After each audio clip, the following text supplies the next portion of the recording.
Hey guys, once again welcome to my channel. तो आज हम फिर से प्रोनाउन के टाइप्स के साथ आप सबके सामने आ चुके हैं। तो आज हम आगे के टाइप्स पढ़ेंगे प्रोनाउन के। लास्ट क्लास में हम सब ने कवर अप किया था हमारा फर्स्ट प्रोनाउन, जिस प्रोनाउन का नाम है, क्या नाम था आप सबको पता होगा, पर्सनल प्रोनाउन। सेकंड प्रोनाउन हम रिफ्लेक्सिव प्रोनाउन पढ़े। थर्ड प्रोनाउन हम एम्पैथिक प्रोनाउन पढ़े।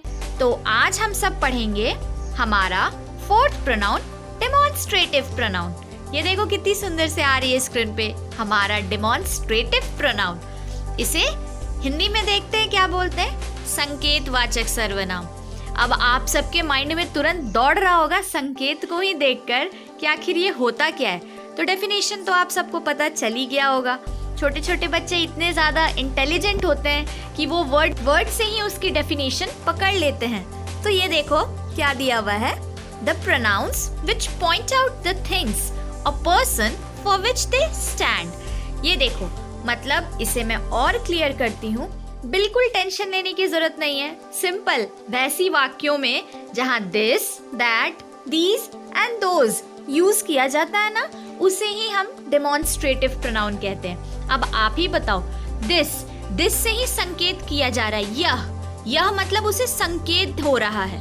ये खुद देखो, उसकी तरफ डिनोट किया जा रहा है, पॉइंट आउट किया जा रहा है। तो वही तो है, किसी पर्सन को पॉइंट आउट करना या किसी थिंग्स को पॉइंट आउट करना, इसे ही तो डेमोन्स्ट्रेटिव कहते हैं। तो ये कितनी सिंपल है और इसको हम सब इतने बड़े बड़े वर्ड्स में बताते हैं और हमारा दिमाग और बच्चों का दिमाग बहुत ज़्यादा डिस्टर्ब कर देते हैं। तो ये देखो कितनी सिंपल है। तो अब इसके एग्जाम्पल्स चेकआउट करते हैं हम सब।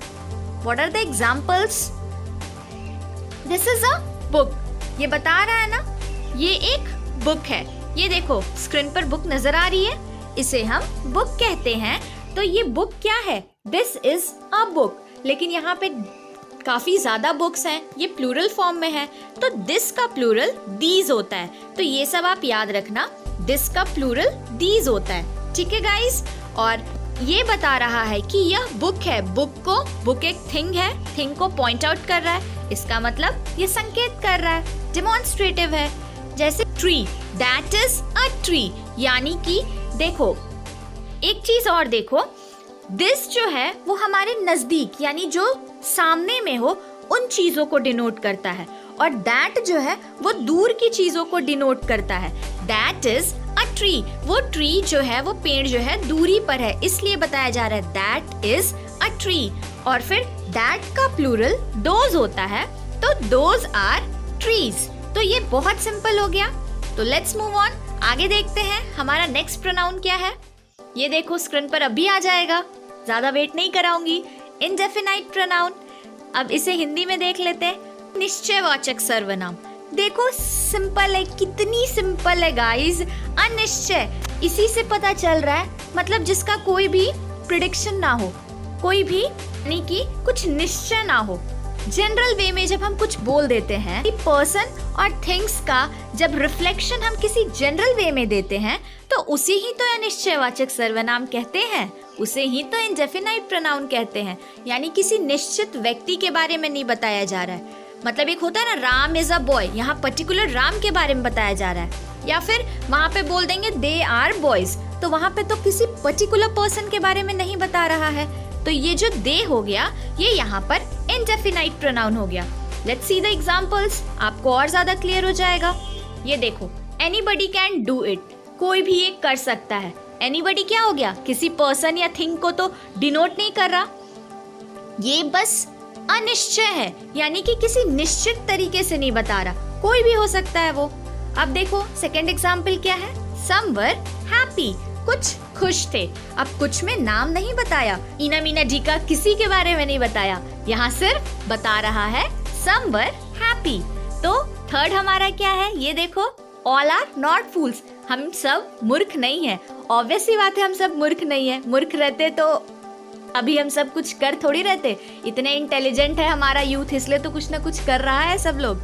तो ऑल आर नॉट फूल्स। फिर हमारा है last example, no one went there, वहां पर कोई भी नहीं गया। तो देखो anybody, some, all, no one, ये सब क्या बता रहा है? ये किसी डेफिनाइट थिंग और पर्सन को डिनोट नहीं कर रहा है। तो यही तो होता है इंडेफिनाइट प्रोनाउन। अब हम देख लेते हैं हमारा next pronoun is possessive pronoun. What we call in Hindi, we call अधिकारवाचक सर्वनाम। कहते हैं ना, हम सब छोटे जब रहते हैं तो कैसे लड़ते हैं हक से, ये सामान मेरा है, मेरे सामान को मत छुओ। हम सब कैसे करते हैं, इवन छोड़ो यार, छोटे ही क्या, हम बड़े भी करते हैं। हम हैं तो बड़े बट छोटों से भी छोटे हो जाते हैं जब अपना हक जताना पड़ जाए किसी भी चीज़ों में। तो ये देखो, हमारा अधिकार से ही समझ में आ रहा है कि किसी पर अपना हक जताना। ऑब्वियस सी बात है, कोई एलियन तो नहीं आएगा, नाउन ही होगा, क्योंकि नाउन ही का तो यूज हर जगह हो रहा है, तो ये नाउन के जगह पर आता है। यानी अब देख लो, आपको समझ आ जाएगा। वाक्यों में mine, ours, yours, hers, theirs, ये सब का जब यूज होता है ना, इससे बताता है, हक बताता है। यानी बोल देंगे दिस पेन इज माइन, मतलब यहाँ पे हम हक बता रहे हैं, हक जता रहे, ये पेन मेरा है, तो इसे ही हम पॉसेसिव प्रोनाउन कहते हैं। तो ये बिल्कुल आप सबको प्रोनाउंस के टाइप में प्रॉब्लम नहीं आ रही होगी। बड़े भी जो देखेंगे उनको भी पता चल जाएगा कि इतनी इजी तरीके से हम प्रोनाउन को पढ़ सकते हैं। ये देखो, इसकी एग्जांपल्स चेकआउट कर लेते हैं।